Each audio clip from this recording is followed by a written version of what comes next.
नमस्कार दोस्तों, मैं जेपी डांडिया आप सभी का मेरे YouTube channel dandiya electrical study में एक बार फिर से स्वागत करता हूं।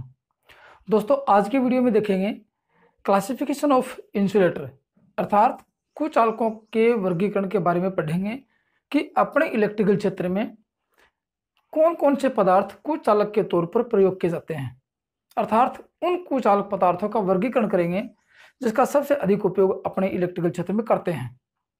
इसलिए अपना जो सिलेबस चल रहा है, अपना जो टॉपिक चल रहा है इंसुलेटर, उसमें वीडियो में आपने जो पिछले 3 वीडियो देखे उनमें पहले वीडियो में देखा आप लोगों ने कि इंसुलेटर की प्रॉपर्टीज विशेषताएं क्या होती हैं, कौन से पदार्थ अच्छे से अच्छे इंसुलेटर होते हैं। उसके बाद देखा कि कुचालकों का वर्गीकरण तापमान के आधार पर किया गया, जिसमें आपने ये देखा कि कुचालक को तापमान के आधार पर कितनी श्रेणी में बांटा गया, अर्थात कितनी श्रेणी में विभाजित किया गया, और उनके तापमान और श्रेणी के बारे में एक अच्छी मैजिक ट्रिक के साथ पढ़ा। और उसके बाद देखा आप लोगों ने कि कुचालकों की डाइलेक्ट्रिक स्ट्रेंथ अर्थात पैराविद्युत सामर्थ्य के आधार पर कुचालकों की पैराविद्युत का वर्गीकरण किया। तो आज दोस्तों उन सभी कुचालकों का एक एक वर्गीकरण करेंगे जो कि पैराविद्युत सामर्थ्य के आधार पर आप लोगों ने नाम देखे थे पिछले वीडियो में। तो दोस्तों इन इंसुलेटर का टॉपिक उतना ही इंपॉर्टेंट है जितना कि इलेक्ट्रिकल क्षेत्र में एक कंडक्टर का होता है, एक चालक का होता है, क्योंकि चालक अकेला इंसुलेटर के बिना कार्य नहीं करता है, क्योंकि कभी भी झटका लगने की संभावना रहती है। इसलिए इंसुलेटर भी उतना ही इंपॉर्टेंट होता है जितना कंडक्टर होता है। उस कंडक्टर को पढ़ा तो आज इंसुलेटर भी पूरा वर्गीकरण करेंगे, किन किन पदार्थों का वर्गीकरण होता है वो आज देख लेते हैं, किन किन पदार्थों का उपयोग कहाँ होता है और उनकी विशेषताएं क्या होती हैं। तो दोस्तों अब तक आपने यदि इंसुलेटर के पिछले वीडियो नहीं देखे हैं तो प्लीज पिछले वीडियो एक बार अच्छी तरह देख लें ताकि आपको इंसुलेटर का पूरा टॉपिक अच्छी तरह से समझ में आ जाए। और अब तक आपने यदि चैनल को सब्सक्राइब नहीं किया है तो दोस्तों चैनल को सब्सक्राइब जरूर कर लें ताकि इलेक्ट्रिशियन थ्योरी का पूरा सिलेबस निम्न पैटर्न के आधार पर आपको समझ में आ जाए। और दोस्तों जो भी पढ़ाया जाता है उसको एक रजिस्टर लेकर नोट्स बना लो उसके, ताकि भविष्य में यदि आप कभी खोल के देखोगे तो आपको किसी प्रकार की कोई समस्या क्रिएट नहीं होगी और आप आसानी से हर प्रकार के प्रश्न का उत्तर दे सको। तो दोस्तों आज की वीडियो में देखते हैं क्लासिफिकेशन ऑफ इंसुलेटर, इंसुलेटर का वर्गीकरण देखते हैं। तो चलो दोस्तों सबसे पहले देखते हैं, देखो माइका अभ्रक के बारे में देखते हैं। ये आज इनका वर्गीकरण करेंगे। माइका, माइकानाइट, एबोनाइट, रबड़। रबड़ में दोस्तों वल्केनाइज्ड रबड़ आएगा और सिंथेटिक रबड़ आएगा जिसको संश्लिष्ट रबड़ बोलते हैं।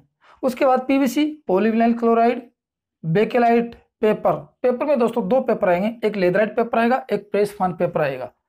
उसके बाद में एक इंटीग्रेटेड पेपर भी होता है। उनके बीच में बता दें कि इंटीग्रेटेड पेपर क्या होता है, संश्लिष्ट रबड़ क्या होता है, संश्लेषित रबड़ क्या होता है, नहीं वो अपना संश्लेषित पेपर क्या होता है, उसके बारे में इसके साथ ही बताएंगे।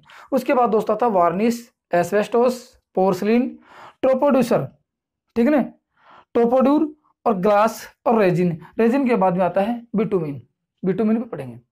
तो दोस्तों आज इन सब के बारे में वर्गीकरण करेंगे।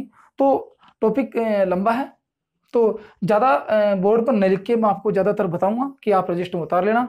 इनकी विशेषताएं ज़्यादा इंपॉर्टेंट होगा तो मैं लिख दूंगा बोर्ड पे, बाकी मैं छोटी छोटी बातें आपको बता दूंगा जिससे आप रजिस्टर में नोट कर लेना। बाकी इंपॉर्टेंट बातें मैं बोर्ड पर लिख देता हूँ। तो सबसे पहले बात करते हैं दोस्तों अभ्रक के बारे में। माइका, माइका एक तापमान के आधार पर और डाइलेक्ट्रिक स्ट्रेंथ के आधार पर सबसे अच्छा कुचालक होता है। ठीक है, अपने पदार्थों में देखा जाए तो माइका सबसे अच्छा कुचालक होता है, अचालक पदार्थ होता है। यह भी एक खनिज पदार्थ होता है, अर्थात खनिज से ही मतलब कि अपनी भूमि से और प्रकृति से ही प्राप्त किया जाता है। सफेद, यह अभ्रक एक सफेद चमकदार लचीली परतों के रूप में पाई जाती है और अभ्रक 600 डिग्री सेंटीग्रेड तक, ठीक है ना, 600 डिग्री सेंटीग्रेड पर तक अपने ठोस अवस्था को और अपने प्रतिरोधक गुण को बनाए रखती है। उसके बाद 1200 डिग्री सेंटीग्रेड पर जब भी पहुंचती, मैं लिख देता हूं अभ्रक के बारे में। 1200 डिग्री सेंटीग्रेड टेम्परेचर यह नरम होना शुरू हो जाती है, नरम हो जाती है, नरम होना शुरू हो जाती है 1200 डिग्री सेंटीग्रेड पर। और 600 डिग्री सेंटीग्रेड में देखो, 600 डिग्री सेंटीग्रेड टेम्परेचर पर, तापमान पर 600 डिग्री तापमान पर यह अपन ठोस अवस्था को, याद रखना, ठोस व प्रतिरोध के गुण को बनाए रखती है, बनाए रखता है। मतलब 600 डिग्री सेंटीग्रेड तक अभ्रक को आप कुचालक की भांति प्रयोग कर सकते हो। साधारण अभ्रक की बात कर रहे हैं। साधारण अभ्रक को 600 डिग्री सेंटीग्रेड तक आप एक कुचालक की भांति प्रयोग कर सकते हैं, उसके बाद में इसको प्रयोग नहीं कर सकते। तो फिर कहते हैं अभ्रक तापमान के आधार पर सबसे अच्छा है, तो अभ्रक का सुधरा रूप माइकानाइट होता है। माइकानाइट का प्रयोग करेंगे, इसके जस्ट बाद ही आता है, उसको पढ़ेंगे। लेकिन उससे पहले यह पारदर्शी होती है। अभ्रक क्या है? पारदर्शी होता है। इसमें गुण, ये आर पार दिखते हैं, शीशे में देखते हैं आर पार होता है, आर पार दिखने वाली धातु होती है। नमी को नहीं सोखती है, अर्थात नमी से अप्रभावित होती है। अग्नि में अज्वलनशील होती है, फायर प्रूफ होती है, मतलब कि फायर प्रूफ होती है। अग्नि में न जलने वाली धातु होती है, नमी से अप्रभावित होती है,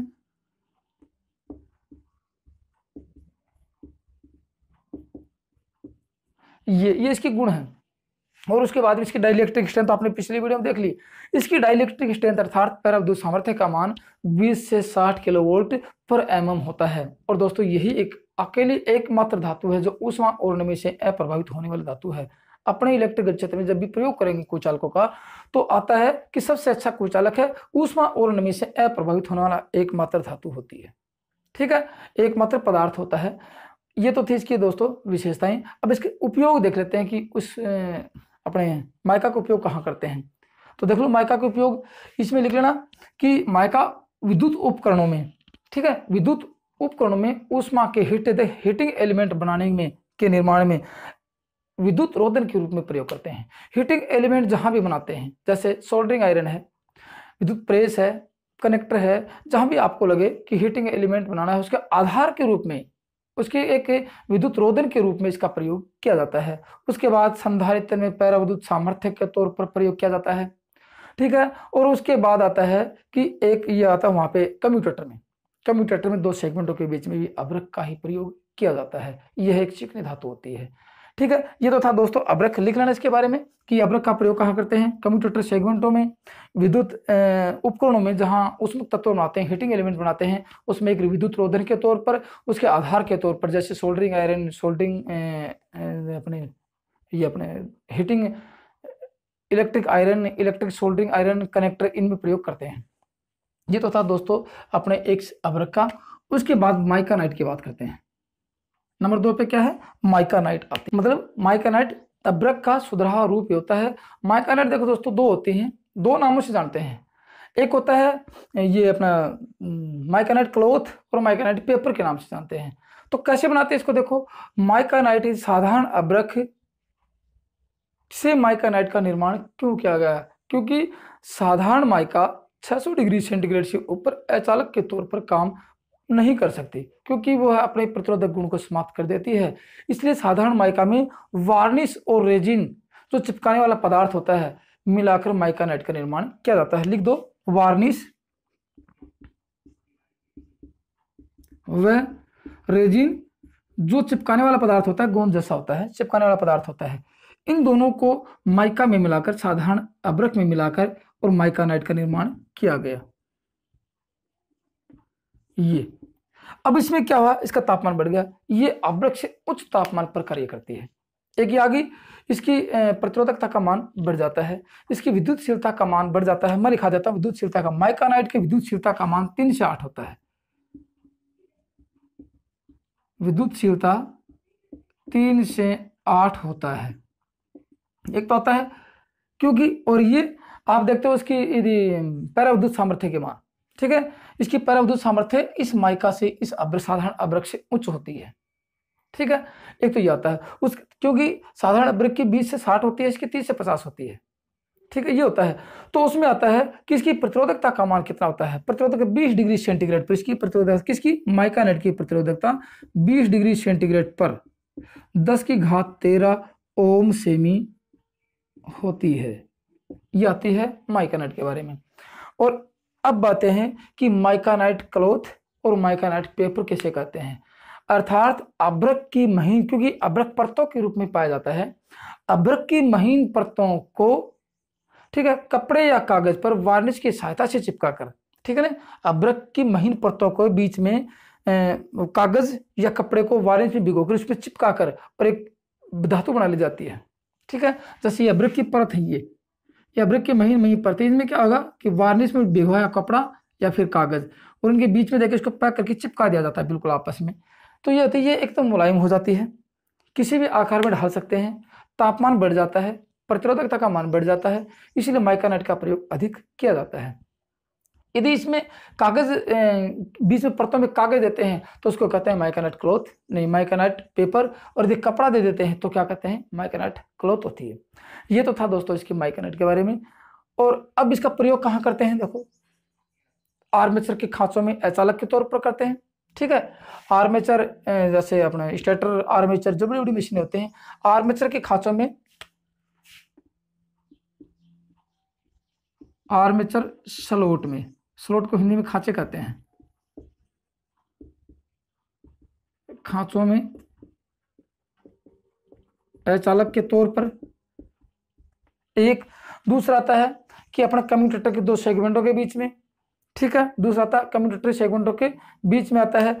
और उसके बाद आता है कि कम्यूटेटर को शाफ्ट से पृथक करने के लिए, ठीक है ना, लिख दो कम्यूटेटर, जहां डीसी मशीन में कम्यूटेटर होता है, कम्यूटेटर शाफ्ट पे स्थित होता है, तो कम्यूटेटर जैसे ये शाफ्ट है, इस पर कम्यूटेटर लगाएंगे, इन दोनों के बीच में, याद रखना ये शाफ्ट, और यहाँ इसके ऊपर कम्यूटेटर ऐसे चढ़ाते हैं, ठीक है, गोल होता है कम्यूटेटर, इसके ऊपर से यदि बेरिंग की तरह चढ़ाएंगे कम्यूटेटर को, तो कम्यूटेटर और शाफ्ट के बीच में इस माइकानाइट का ही प्रयोग किया जाता है, जिसको माइका बोलते हैं, ठीक है।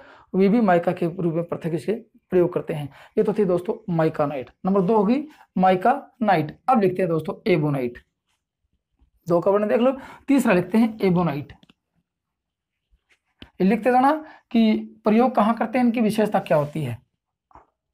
अब नंबर 3 पे आता है एबोनाइट, ठीक। एबोनाइट रबड़ व गंधक को, ठीक है, किसको मिलाएंगे, साधारण रबड़ व गंधक को 1.5 या 1.4 के अनुपात में मिलाकर, ठीक है ना, साधारण रबड़ व गंधक को लिख दो, रबड़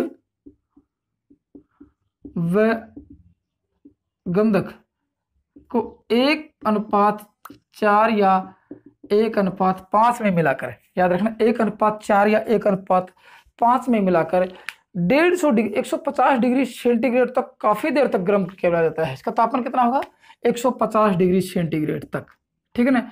साधारण रबड़ व गंधक को 1.4 या 1.5 के अनुपात में मिलाकर 150 डिग्री सेंटीग्रेड तक काफी समय तक गर्म करके एबोनाइट का निर्माण किया जाता है। इसलिए 150 डिग्री सेंटीग्रेड तक कार्य करने वाला होता है एबोनाइट, और 180 डिग्री पर जाता है, 150 से ऊपर 180 तक चला जाता है तो ये जलने वाला हो जाता है, इसमें जलने की संभावना उत्पन्न हो जाती है।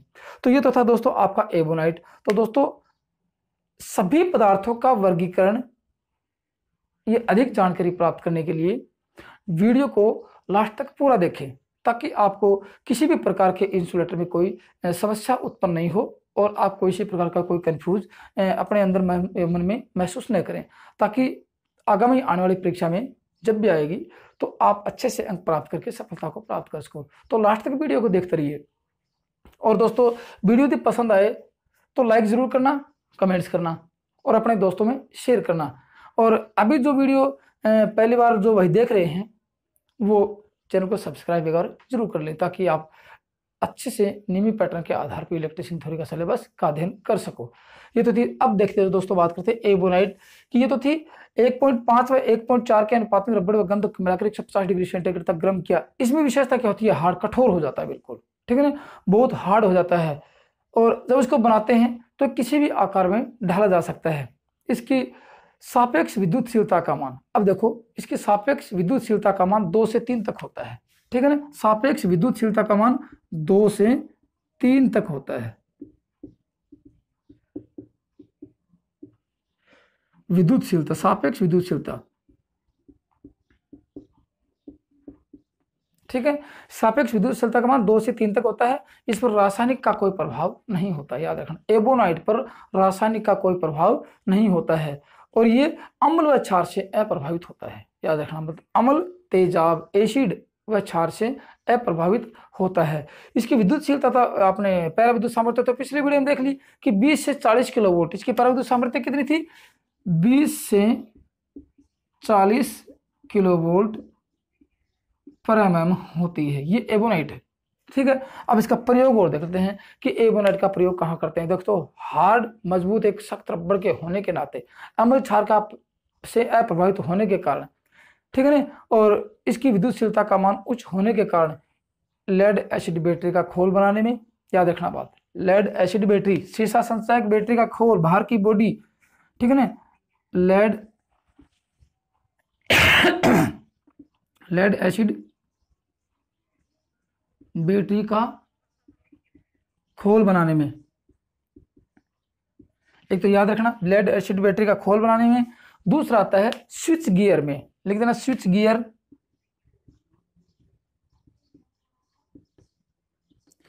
दूसरा स्विच गियर में, उसके बाद पैनल बोर्ड में, उसके बाद पैनल बोर्ड में, टर्मिनल बॉक्स में लिख लेना, टर्मिनल बॉक्स में, और कभी कभार यदि बेस्ट क्वालिटी का यदि प्रेस का हैंडल होता है उसमें भी एबोनाइट का प्रयोग किया जाता है, ठीक है।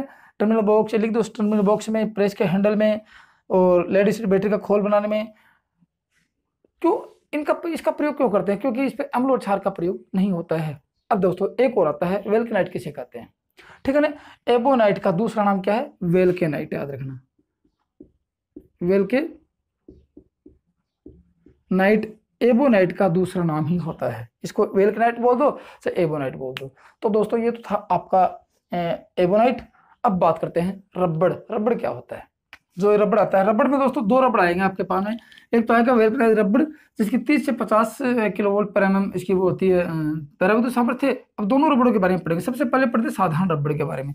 साधारण रबड़ क्या होता है, साधारण रबड़ दोस्तों प्राकृतिक रबड़ जिसको बोलते हैं, ये उष्ण जलवायु व नमी वाले क्षेत्र में, कहाँ मिलेगा, उष्ण जलवायु और नमी वाले क्षेत्र में पेड़ उगने वाले जो पेड़ होते हैं, नमी वाले क्षेत्र में उगने वाले जो पेड़ होते हैं, उन पेड़ों की छाल से रस टपका के उस रस को ही रबड़ कहते हैं। वहां से इस रबड़ का निर्माण किया जाता है, वो इसको प्राप्त किया जाता है।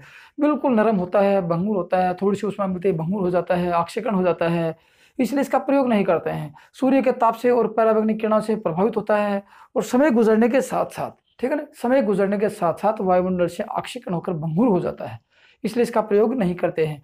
अम्ल व क्षारों का बहुत अधिक प्रभाव पड़ता है, ठीक है ना। उपरोक्त इस सभी अवगुण के कारण इस रबड़ का प्रयोग नहीं किया जाता है, बहुत कम किया जाता है। तो फिर किसका करते हैं, वेल्केनाइज रबड़, ठीक है ना। वेल्केनाइज रबड़, वेल्केनित रबड़ बोलते हैं जिसको, कि इस रबड़ को सुधार के, यहाँ इस रबड़ को सुधारा जाएगा, इस रबड़ का नवीनीकरण किया जाएगा, जिसमें सारे की सारी अच्छी विशेषताएं मिल जाएंगी और ये अच्छे तरह से प्रयोग करना शुरू हो जाएगा। तो कहते हैं साधारण रबड़ की, इसको क्यों करते हैं, साधारण रबड़ की प्रत्यास्था में जो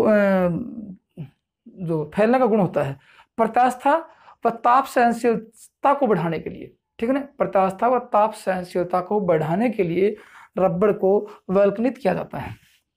लिख दो, प्रत्यास्था व ताप सहनशीलता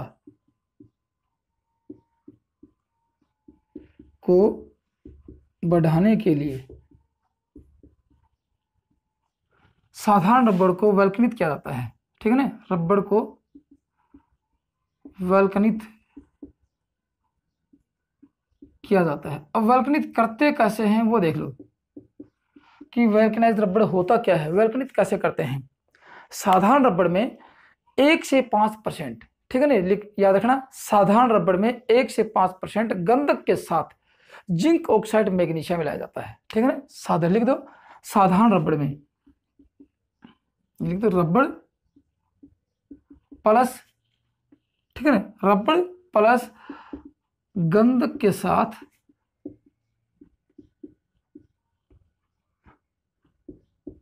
जिंक क्लोराइड मैग्नीशिया, ये जिंक ऑक्साइड,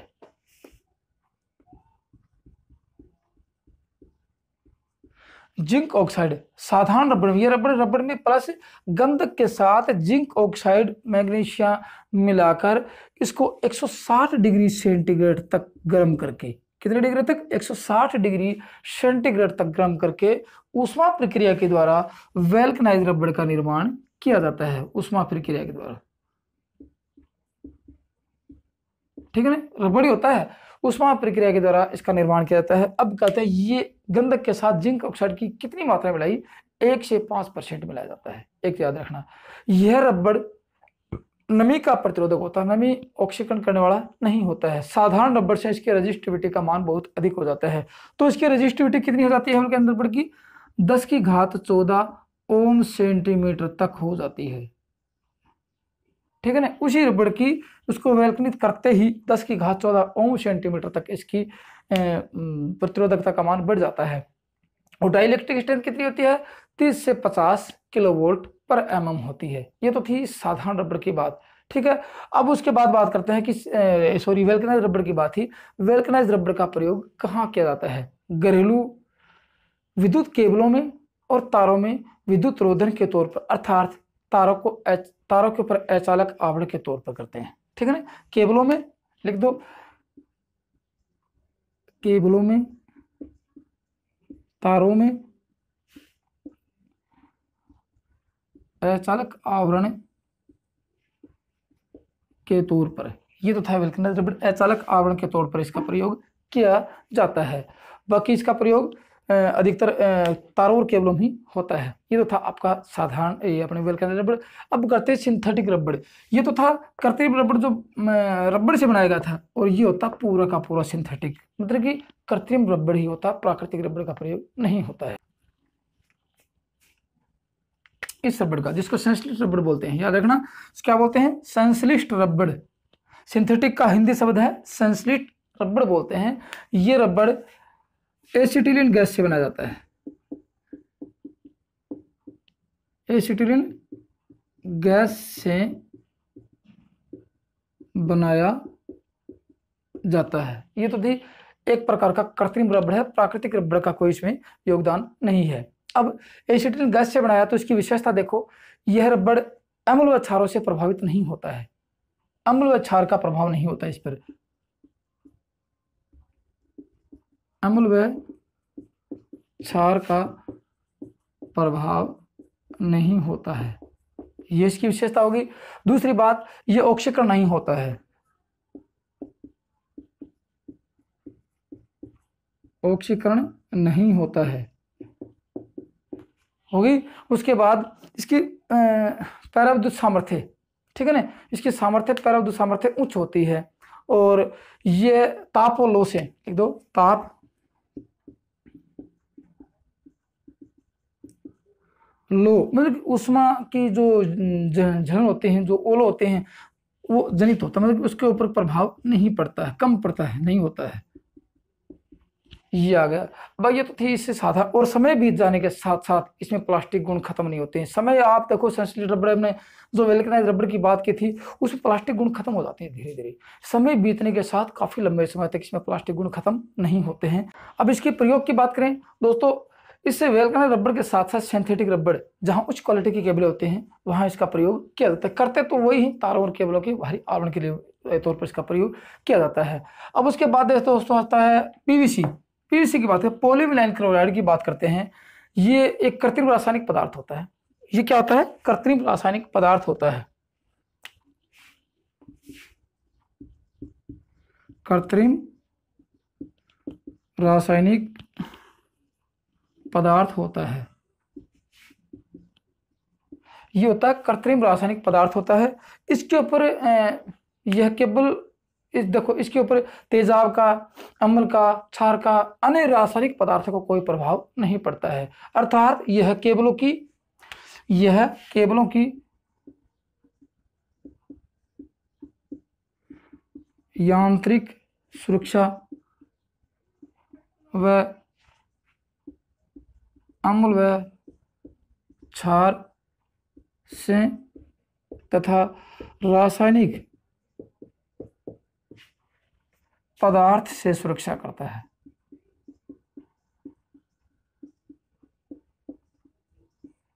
पदार्थ से सुरक्षा करता है, और इस विशेषता के कारण केबलों के अचालक आवरण के तौर पर इसका प्रयोग किया जाता है। कहाँ करते हैं? वही जो इस वेल्कनाइज रबड़ का प्रयोग किया था वहाँ इस पीवीसी का सीटीसी का प्रयोग करते थे पहले। अब सीटीसी की पुरानी बातें गई, लेकिन अब आ गई पीवीसी। आजकल का ये महंगा है वेल्कनाइज रबड़, ये पीवीसी इससे सस्ता है, तो इसका मतलब कि यहाँ इसका प्रयोग करते हैं। और इसकी सबसे बड़ी विशेषता, इस पर नमी का कोई प्रभाव नहीं होता है। अम्ल क्षार का तो होता ही नहीं है, लेकिन नमी का भी कोई प्रभाव नहीं होता है। दोस्तों वीडियो को जारी रखकर लास्ट तक देखते रहिए, क्योंकि अभी बहुत से बच गए अपने पास। बेकालाइट, पेपर, वार्निश, एस्बेस्टोस, पोर्सिन, टोपोड और ग्लास और रेजिन और विटामिन बच गए हैं। तो वीडियो कुछ लंबा होगा, लेकिन आज के इस टॉपिक में क्लासिफिकेशन ऑफ इंसुलेटर मतलब कुचालक के पदार्थों का पूरा वर्गीकरण करेंगे, ताकि अगले वीडियो में नया टॉपिक शुरू करें। इसलिए यदि आपको वीडियो पसंद आए दोस्तों, फिर मैं कहता हूँ कि लाइक जरूर करना और इस वीडियो के बारे में कमेंट्स जरूर देना कि सर वीडियो अच्छा लगा। और यदि आपको पसंद आए और आप कुछ एक्स्ट्रा सीखने क्यों लग रहा है कि कुछ एक्स्ट्रा सीखने हैं, तो अपने दोस्तों को शेयर करो और चैनल को सब्सक्राइब करो। ठीक है, तो ये तो थी दोस्तों बात इसकी। अब बात करते हैं बेकालाइट। दोस्तों बेकालाइट क्या, देखो बेकालाइट एक प्रकार का प्लास्टिक है।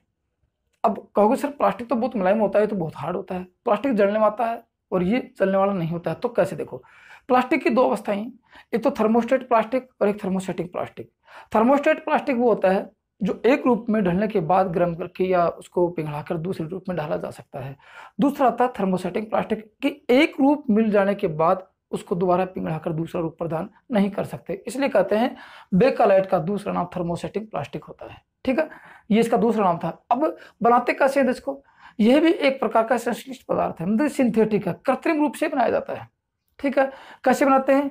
देखो ये मैं लिख देता हूं नाम। दो तीन चीजों को मिलाकर इसका निर्माण किया जाता है कि कौन कौन से पदार्थों का मिश्रण करके इस बेकालाइट का निर्माण किया जाता है, जो कि अपने विद्युत क्षेत्र में सबसे अधिक प्रयोग करते हैं, जैसे होल्डर में, प्रेस के हत्थे में, स्विचों में, सॉकेट में, इनमें सब में इसका प्रयोग करते हैं। तो बेकालाइट में कौन कौन से पदार्थ मिलाएंगे? बेकालाइट में फार्म एल्डिहाइड लिख दो, बेकालाइट फार्म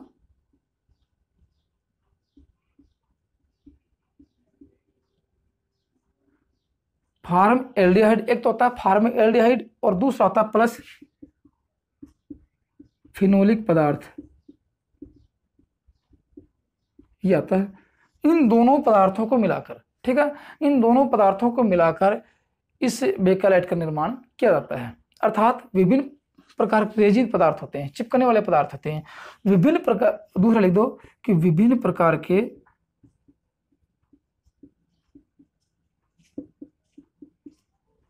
रेजिन पदार्थों को मिलाकर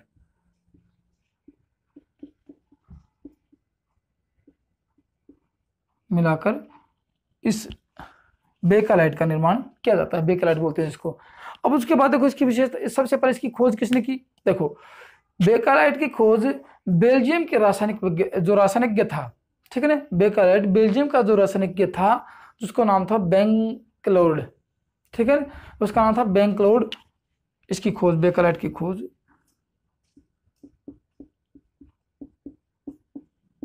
बेल्जियम का रासायनिक ने, रासायनिक कौन था? बेंक्लोड था। बेंक्लोड ने 1907 में की थी, ठीक है। बेकालाइट की खोज बेल्जियम का रासायनिक बेंक्लोड, जिसको 1907 में इसकी खोज की थी। और उसके बाद कैसे कैसे बनाया? फार्म एल्डिहाइड प्लस फिनोलिक पदार्थ को मिलाकर बनाया, अर्थात विभिन्न प्रकार के रेजिन पदार्थों को मिलाकर इसका निर्माण किया जाता है। इसका दूसरा नाम क्या है? दूसरा नाम थर्मोसेटिंग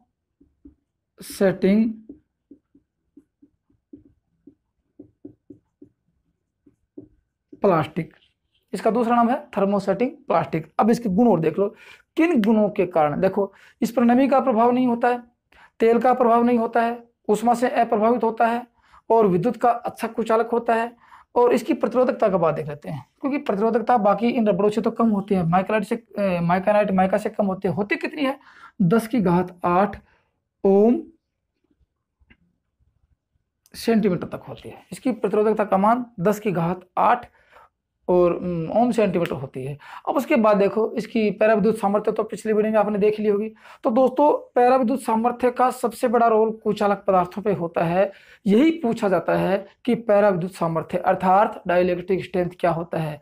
डाइलेक्ट्रिक स्ट्रेंथ किसको कहते हैं, मतलब कि कुचालक पदार्थों को ही डाइलेक्ट्रिक स्ट्रेंथ कहते हैं। तो दोस्तों अब तक यदि डाइलेक्ट्रिक स्ट्रेंथ के बारे में आपको जानकारी नहीं है तो पिछले वीडियो में जाकर, इससे जस्ट पिछला वीडियो यही था कि डाइलेक्ट्रिक स्ट्रेंथ किन किन पदार्थों की डाइलेक्ट्रिक स्ट्रेंथ कितनी होती है और कहते किससे हैं, उसकी इकाई क्या होती है। तो दोस्तों गौर से उस वीडियो को देखो ताकि आपको कुचालक के बारे में किसी प्रकार का कोई कंफ्यूज नहीं हो। ठीक है, इसकी डाइलेक्ट्रिक स्ट्रेंथ होती है 17 से 21 किलोवोल्ट पर एमएम होती है। यह अधिक ताप पर जलने वाला पदार्थ होता है, यह नहीं कि जलेगा नहीं, अधिक तापमान पर जलने वाला पदार्थ होता है। विद्युत का तो कुचालक होता ही है, क्योंकि अपने कुचालकों का वर्गीकरण कर रहे हैं। विद्युत का तो कुचालक होता ही है, अधिक तापमान पर जलने वाला होता है। अब बेकेलाइट का प्रयोग और देख लो कि दोस्तों बेकेलाइट का प्रयोग अपने इलेक्ट्रिकल क्षेत्र में कहाँ कहाँ करते हैं और सबसे ज्यादा करते हैं। देखो प्लग टॉप की बात करते हैं। देखो सबसे पहला स्विच किसके हैं, सारे के सारे सभी स्विच बेकेलाइट के हैं। थर्मोसेटिंग प्लास्टिक के हैं। मैं फिर भी लिख देता हूँ 2-4 नाम, फिर भी आप लिख लेना। इसका निर्माण तो मैंने बता दिया कैसे कैसे करते हैं। गुण इनका होता ही है, नमी से प्रभावित होता है, जलने में और उष्मा का प्रभाव कम होता है, अधिक तापमान पर जल सकता है और अम्ल क्षार का प्रभाव नहीं होता है, नमी का प्रभाव नहीं पड़ता है और नमी सोखने वाला नहीं होता है। ये तो इसकी विशेषता थी। अब इसको देखो स्विच में प्रयोग कहाँ करेंगे, use switch holder socket, 5 pin socket, 3 pin socket, 2 pin socket, ये सारे किसके होते हैं, बेकेलाइट के होते हैं। टर्मिनल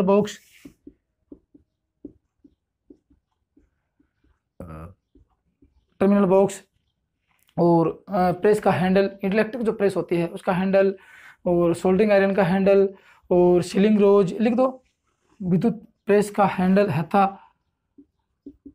प्रेस का हथा, सोल्डरिंग आयरन का हथा और सीलिंग रोज,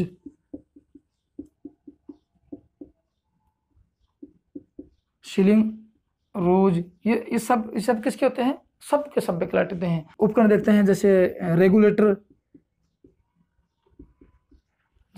आता है और उपयंत्र जो पैनल होते हैं, छोटे छोटे जो अपने जो ये स्विच सॉकेट बोर्ड होते हैं, इनमें छोटे छोटे उपयंत्रों में इसका प्रयोग किया जाता है। बल्ब होल्डर तो होता ही है। ये तो सब थे बेकेलाइट।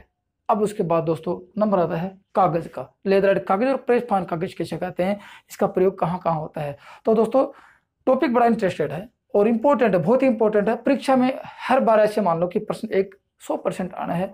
और दोस्तों मैं लगभग आज सारे इंसुलेटर जो अपने इंसुलेटर जो होते हैं, मीटर होते हैं, सबका एक इसी वीडियो में समाहित करने की कोशिश कर रहा हूँ कि कैसे भी करके सभी का वर्गीकरण एक ही वीडियो में, क्योंकि इस इंसुलेटर के टॉपिक पर 4 वीडियो मिल चुके हैं। सबसे बड़ा वीडियो होगा, लेकिन ऐसी कोई बात नहीं है, सभी का सभी एक टॉपिक में एक वीडियो में संस्कृत वर्णन हो जाएगा।